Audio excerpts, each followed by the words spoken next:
Walking in the Rain is the single most romantic moment I've ever had on stage in any show. It is so delicious to do every night with Jarrod because he starts it so beautifully, and it's lovely that we've been fighting and this is the song that we make up with. It just feels so right. And then to get to sort of join him and sing with him and then get pulled onto his lap to finish the song is so fun and so sweet. And it really has become my favorite song of Cynthia and Barry's. And the original Crystal's version I'm now mildly obsessed with and listen to all the time. We're the second couple, right? I mean, we're the comedy couple. You know, there's a lot of, jokes back and forth. And then suddenly at the end of Act 1, we have a moment and it really strikes a nerve with Barry and with Cynthia both. They break up and, we don't sort of know what's going to happen with them. And this song of reconciliation, it brings them back and gives their characters and their relationships some depth and some substance.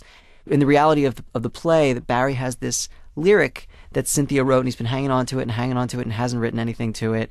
And while they're apart, he writes this, really beautiful love song to her, really beautiful lyrics about walking in the rain and falling in love. And he comes and he sings it for her, and that, of course, brings them back together. And it's perfect on so many levels.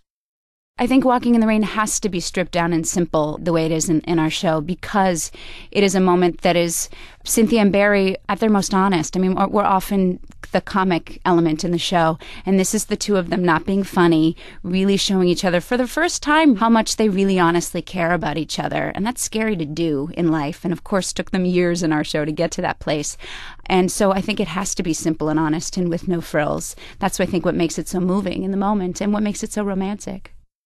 A lot of Carole's music obviously is pretty simple, and that's what makes an album like Tapestry so deeply and intimately powerful. But the rest of these songs, You've Lost Love and Feeling, Up on the Roof, Walking in the Rain, all these tunes, and you just take everything away and have a voice and a piano, and you hear, how it was written and what they would have heard, and the lyrics have so much more poignance, and you really hear the soul of the song.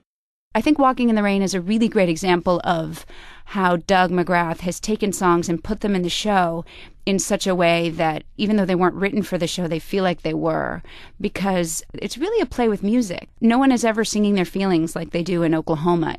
We are real people realistically singing a song to each other in time and space, because we're songwriters, and yet it feels like we're singing our love to each other like in a traditional musical. And that is how the show, I think, is at its most wildly successful book-wise, and that's all because Doug McGrath has done it so masterfully. Doug really captured me, and Anika captures me. We gave them opening night presents, and it was the picture of the four of us from opening night, and I said, on Anika's I wrote, "You're better me than I'll ever be." When I see Jarrod on the stage, I really am seeing me. I'm pulling for me. I mean, I'm pulling for me to get the laughs.